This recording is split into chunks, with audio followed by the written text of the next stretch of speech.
Alleluia, Alleluia,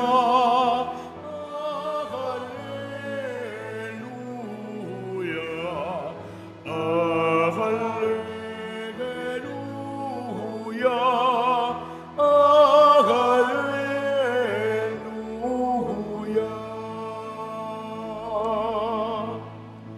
Mapalad ang inuusig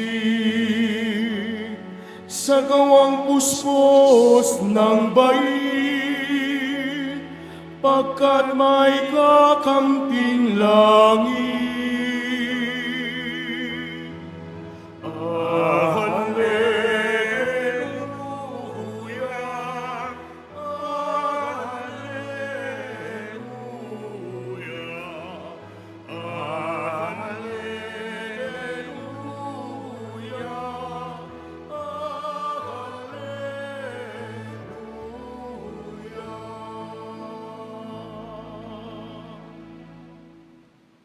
Sumainyo ang Panginoon.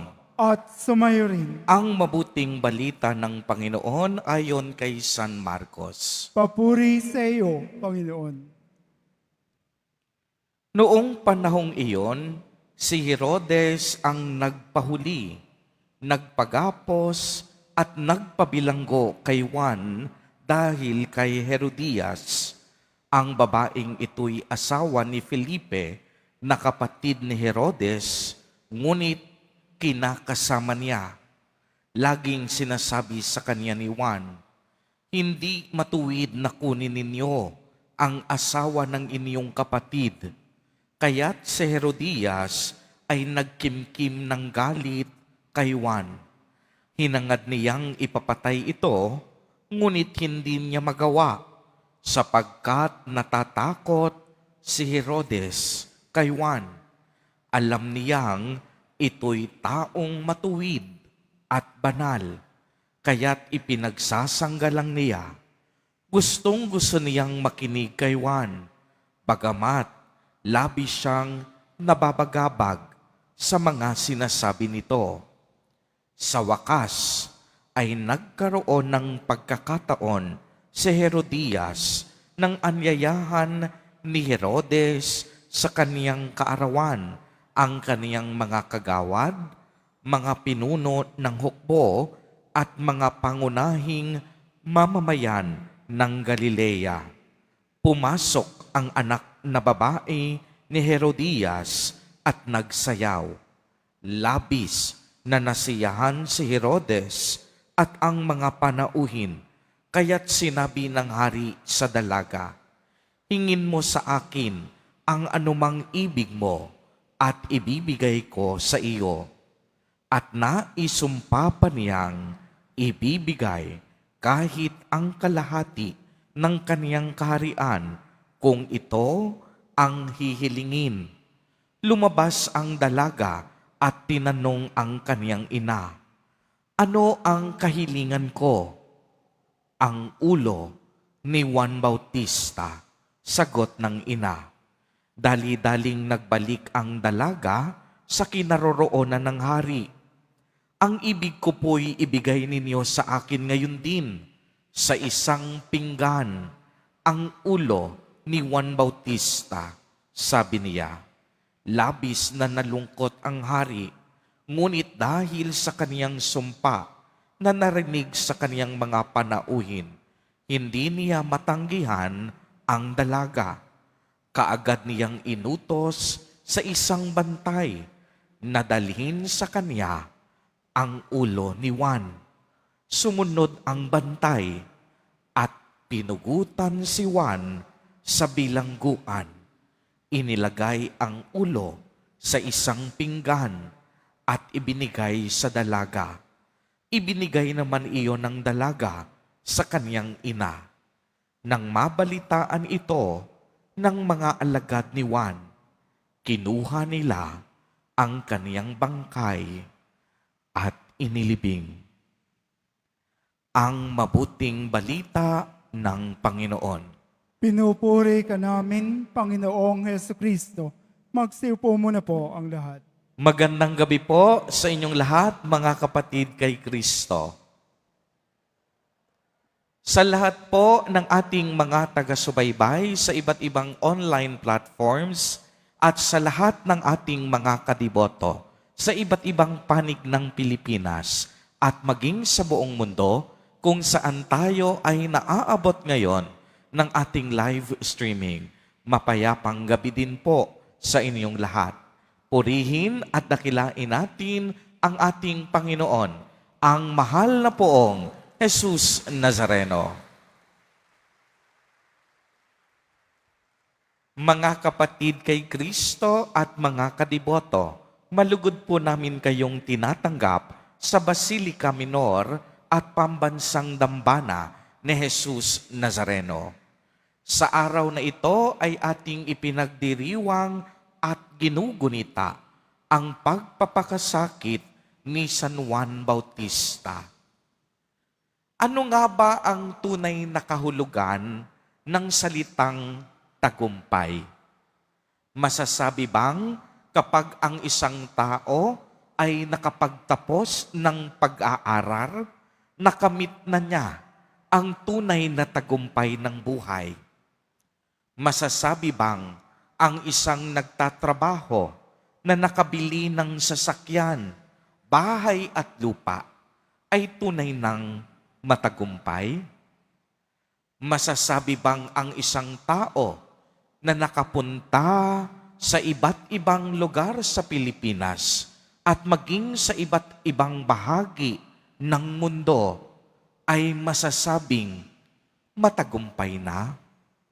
Siguro, ang tagumpay para sa ibang tao nakadepende sa karangalan, sa mga nakamit na maliliit na profesional na tagumpay at mga material na bagay na kanilang nalakap na sa buhay.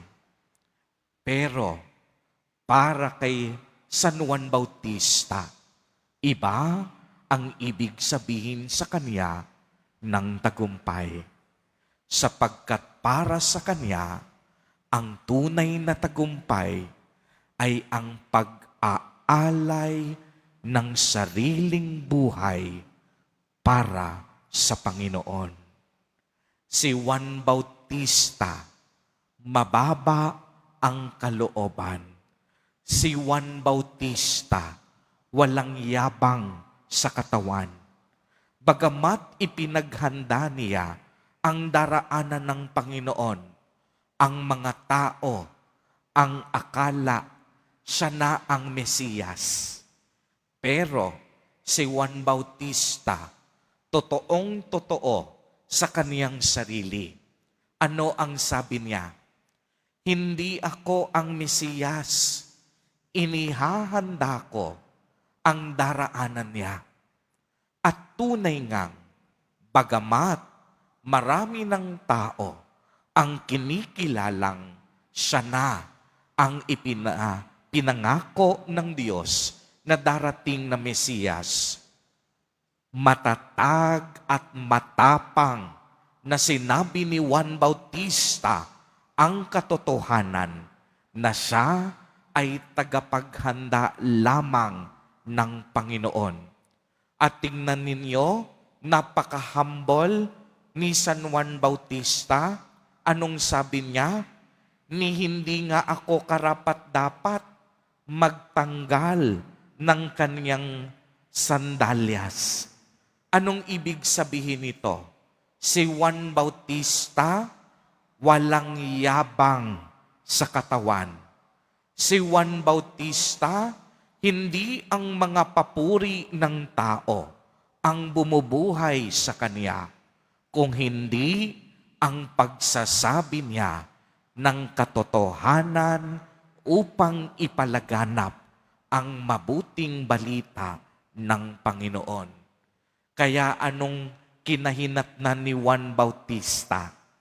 Dahil sa galit ng mga tao, dahil sa pagsasabi niya ng katotohanan, ang ina ni Salome na si Herodias, hiniling ang kaniyang ulo, sapagkat si Herodias namumuhay sa pamamagitan ng pakikiapid. At para sa kanya, si Juan Bautista ay isang hadlang sa kaniyang kaligayahan.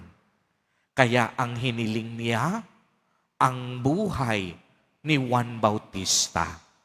Kaya't nung pinugutan na ng ulo si San Juan Bautista, ang akala ni Herodes, ni Herodias, at ni Salome, sila ay nagtagumpay. Pero ang tunay na nagtagumpay ay si Juan Bautista. Bagamat masakit ang kinahinatnan niyang kamatayan, ito ay isang pag-aalay ng buhay para sa kadakilaan ng ating Nuestro Padre, Jesus Nazareno. Si San Juan Bautista, hindi duwag sa gitna ng kamatayan.